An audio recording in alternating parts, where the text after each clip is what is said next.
Hola, buenos dias. This is Kaypacha with the weekly Pele report. And this is the room I came into last night. I made it to Cairo, left Romania yesterday morning. And I'm staying here with a Facebook friend. Her name is Emmy. She's off teaching yoga right now. And Cairo is a pretty big place. I'm not going to really, the moon is in Cancer. I don't feel like going out today. So I'm just doing the, doing this Pele report right here on her porch. I climbed 5 flights of stairs last night to get up here. It's very beautiful. So today, yeah, moon is in Cancer. Tomorrow, Thursday, November 13th, she goes into Leo. And then on Friday, we have a 3rd quarter square moon coming in there through Leo, squaring the sun in Scorpio. And that sun is still traveling along with Venus. Venus goes along, and it does move into Sagittarius on Sunday, but until then, we for sure have a Sun, Venus, Saturn conjunction going on. That's the Sun is exactly conjunct Saturn next Tuesday. So we have this wonderful Mars-Pluto conjunction that I talked about last weekend going on in Capricorn. And then we've got a Sun, Saturn, Venus conjunction going on down there in Scorpio. And then we've got Jupiter coming up in a conjunction with Black Moon Lilith in Leo, squaring the Sun, Venus, Saturn conjunction.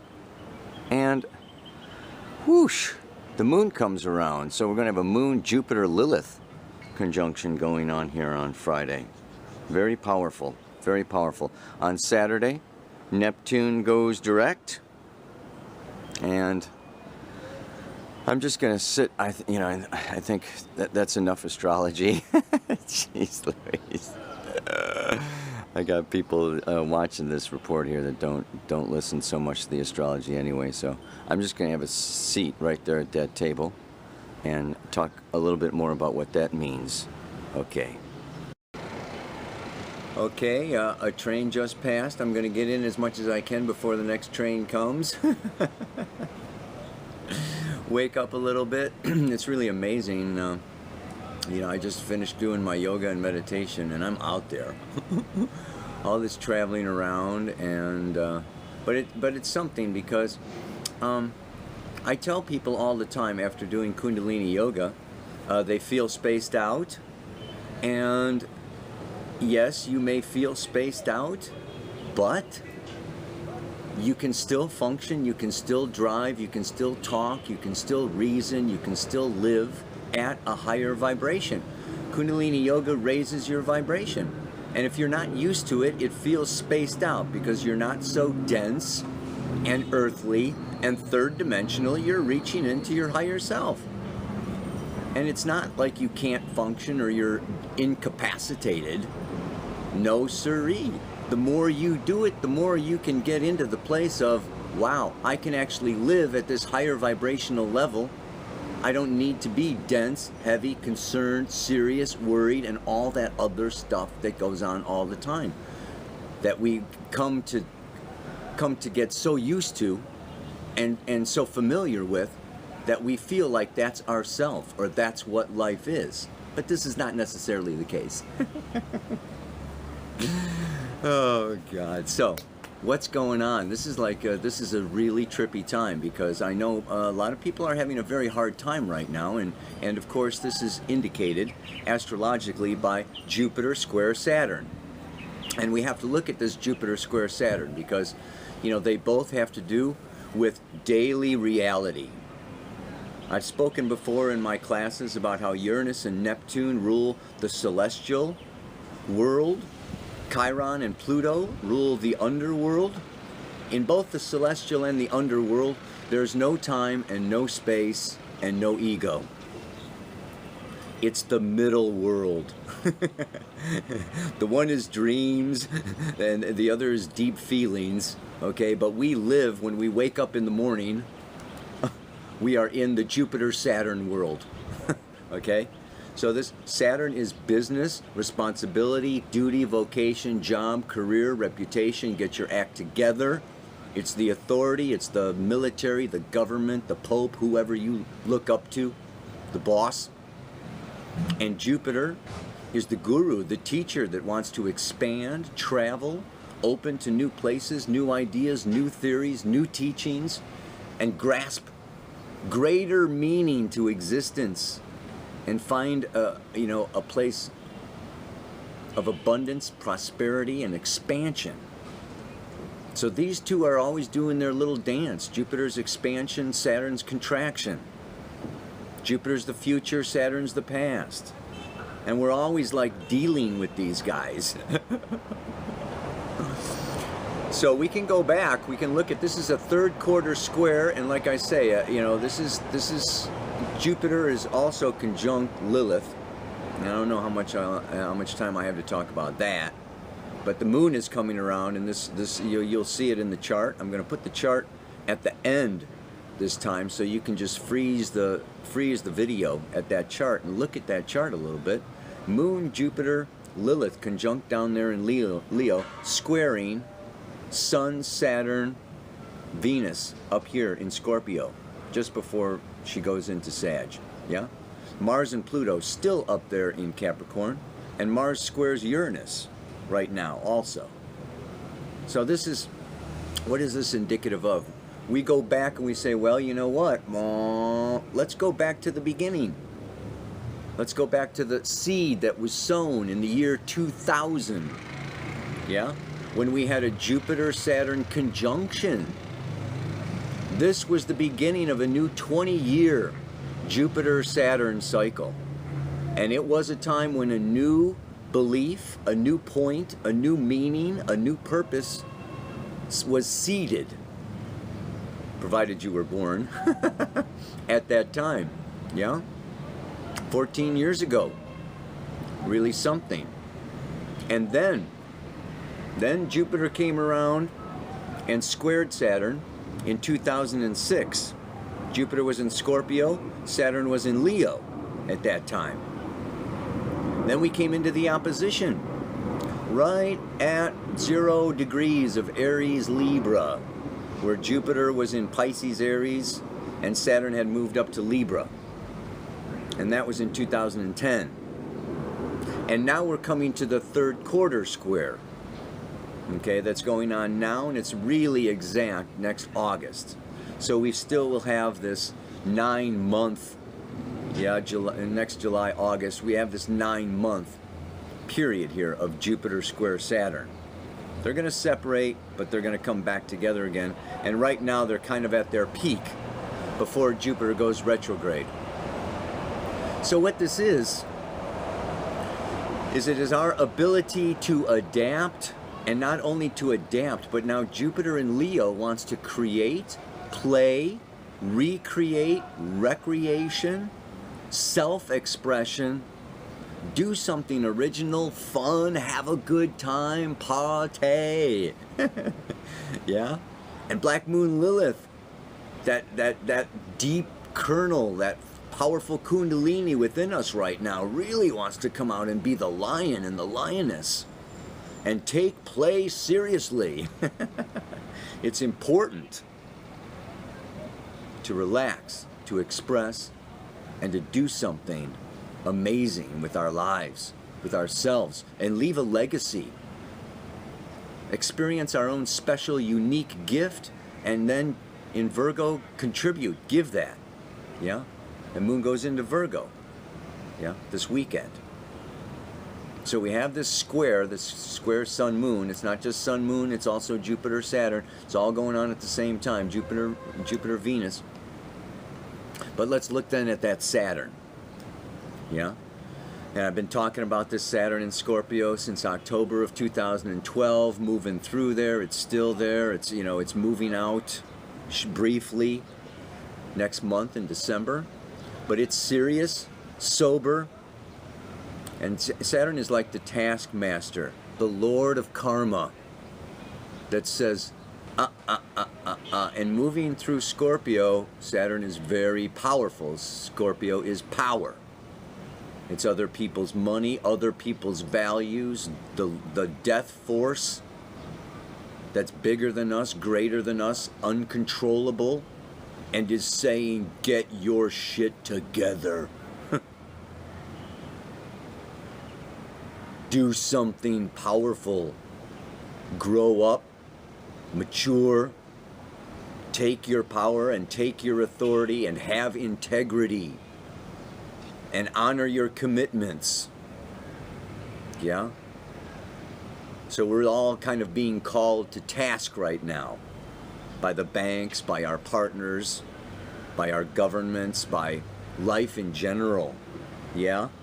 To like stand up and go, okay, you know, if I owe you this much, I got to give you this much, and you know, and I also have to have a boundary and say, you know what, you're asking for more than is rightfully yours, and I'm going to put a boundary out and confront the demon, the dragon, whatever, and say, you know what, I can only give so much. This is all that I've got, or this is all that I owe you. It's time to come clear. Saturn wants to come clear. Yeah? On debts. And the cost. And what we get back. And this giving and taking. And this merging together has to be done really consciously. We've got to stay really on top of it.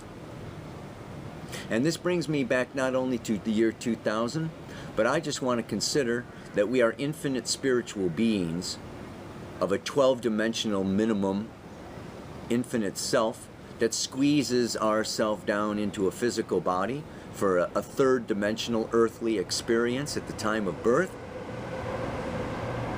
And I liken this Jupiter-Saturn time period now to a situation where, you know what, it's like we agreed to come to this planet. Why did we come to this planet? We came to this planet to experience our power in the third dimension, to create something, to discover our own unique gift that we have that's going to make this world better, that's going to raise consciousness, that's going to make this galaxy better, that's going to expand all consciousness. God, Creator, Source, is expanding itself through each one of us. So we've taken it upon ourselves to come down into these bodies and deal with it. And this is what Saturn is saying. It's like, deal with it. Don't be overwhelmed. Don't be overpowered. Don't be a prey and have a predator come and get you. It's like you need to get in touch with your core Kundalini, root chakra, chi, whatever you want to call it, your chi, your red energy, and step up to the plate and create. And we have all kinds of like, this is too hard, I'm not ready, I'm not big enough. We have all kinds of problems and issues and challenges to face. Yeah? When we come into this. A lot of distractions. There's a lot of pleasure. There's a lot of fun. There's a lot of, you know, we can toke it up and smoke it up and shoot it up and orgasm it up. I mean, there's just like all kinds of, I mean, it's a playground. This planet is a playground. And as we play, we can also just kind of like drift away.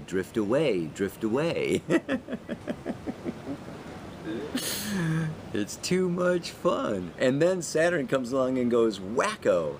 And I likened it to, I was thinking about this report, and it was like, you know what this is a lot like? It's a lot like homework. It's a lot like homework. You know, it's like we have an assignment. You know, we have an assignment. What's that TV show? Mission Impossible. Your job, should you decide to accept it, is to go to planet Earth and do something that's never been done before. And so we take this Mission Impossible and we come down here, but it's like homework, you know, and the teacher gives you homework, and you take this homework home, and you get home, like, you know, and, well, you know, you could play football, play frisbee, you know, eat some candy, cook some stuff in the kitchen, you know, play with your brothers and sisters, your friends, you know, your family, go out to the river, the lake, the ocean, wherever you are, climb a mountain, or do your homework.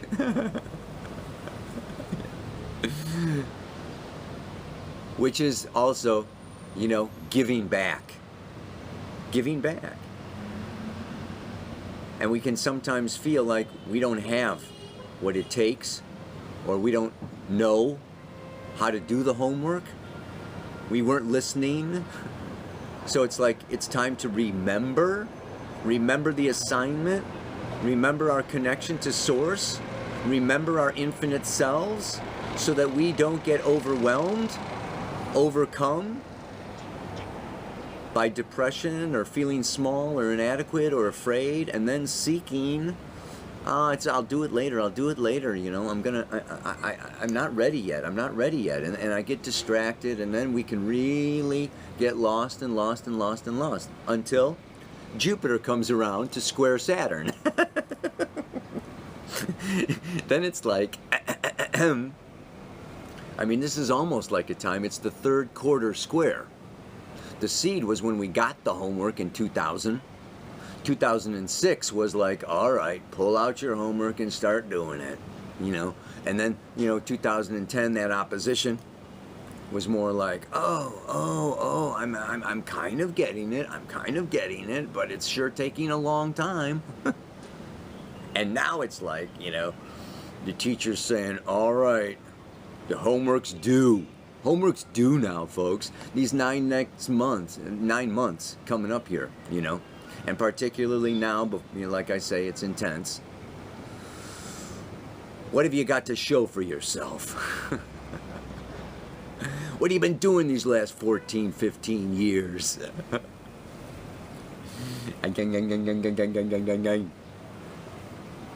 Maybe you didn't do any of your homework in the last 14 years, and you got to start cramming. It's like, now it's like, oh my God.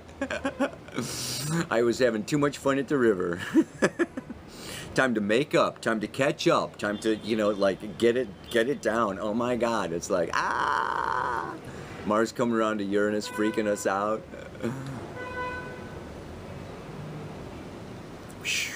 Yeah. But the homework doesn't have to be homework. And this is like the way out. You know, the way out is to not see it as work, but to see it as, I mean, is an artist, you know, doing a sculpture, is he working? You know, is a symphonic orchestra player on the violin, are they working? You know, was Picasso and Beethoven, you know, working? I don't know. I don't think so.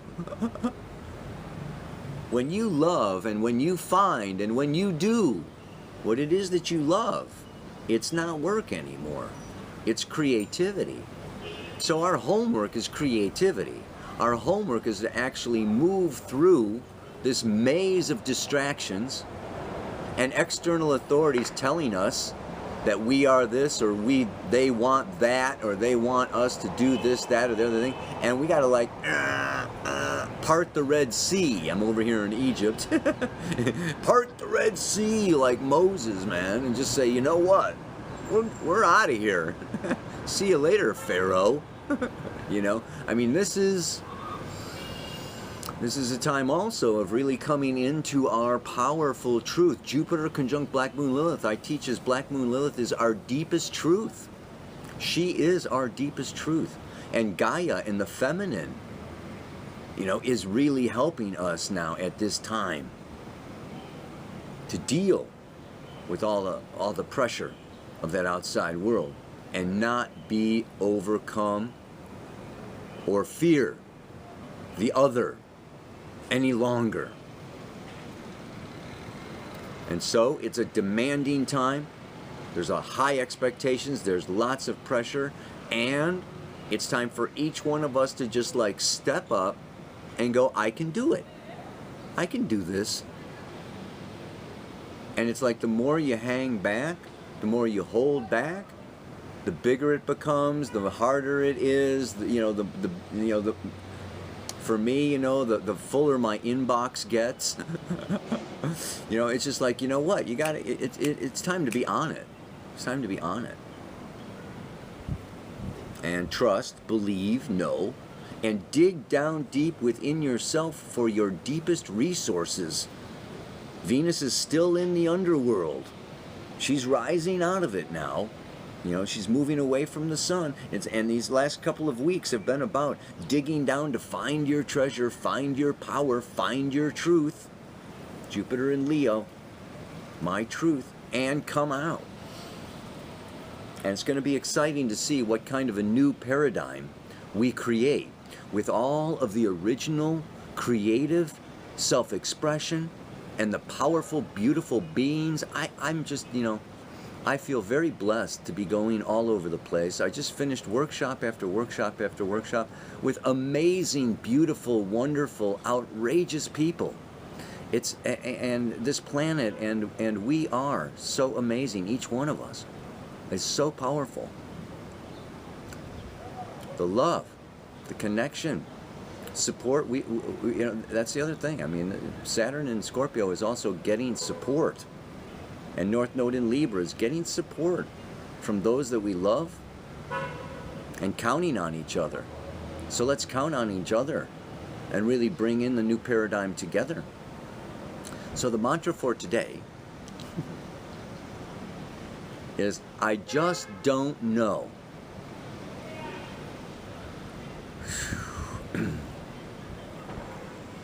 I just don't know if I really can.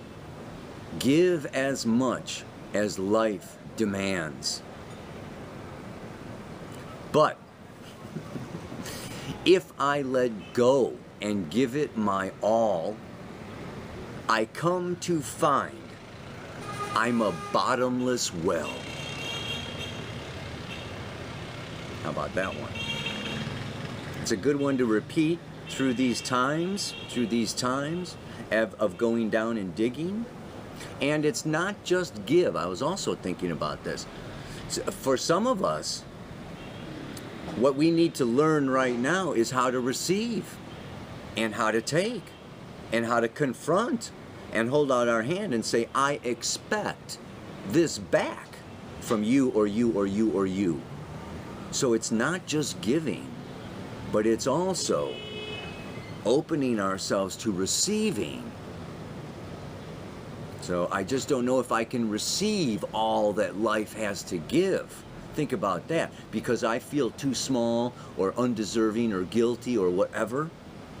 So it goes both ways. I know the mantra is more about giving because it's the Jupiter in Leo, but there is also this aspect, yes, of deserving and receiving that is a big part of the picture.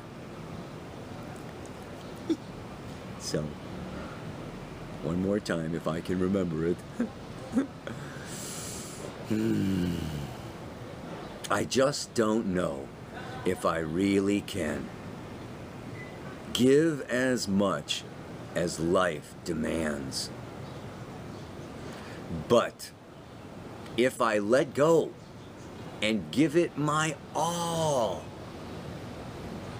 I come to find I'm a bottomless well.